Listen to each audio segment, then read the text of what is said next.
சூஃபியாக்களுடைய இந்த சுவாச முறையோட பயன்களை 2 வகையா பிரிக்கலாம்.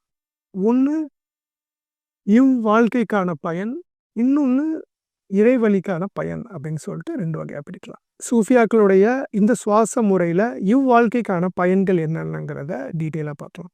முதல்ல நம்ம காத்த நுரையீரல் முழுவதும் நிரப்பி, உடல் முழுவதும் உள்ள உயிரணுக்களுக்கு உள்ள ஒவ்வொரு செல்லுக்கும் அந்த பிராணய சக்தியை செலுத்துறது மூலியமா நம்ம உடல்ல எந்த நோயும் வராது. இருக்கிற எல்லா நோய்களையும் குணப்படுத்த முடியும். நம்ம எல்லாருக்கும் தெரியும் கேன்சருங்கிற மிகப்பெரிய கொடிய நோய் ஆக்ஸிஜன் டிஃபிஷியன்சியால உருவாகுது அப்படின்னு நம்ம எல்லாத்துக்கும் தெரியும். சில பாகங்களுக்கு தேவையான காற்று கிடைக்காததுனால உருவாகுகிறது தான் அந்த கேன்சர் செல்ஸ். இந்த மாதிரி சுவாசித்தல் முறையினால உடம்புல உள்ள ஒவ்வொரு செல்லுக்கும் ஆக்ஸிஜன் கிடைக்கும்போது அந்த நோயை ஈஸியா டேக்கிள் பண்ண முடியும். அந்த நோய்கள்லேருந்து ஈஸியா நம்மள தற்காத்துக்க முடியும். இந்த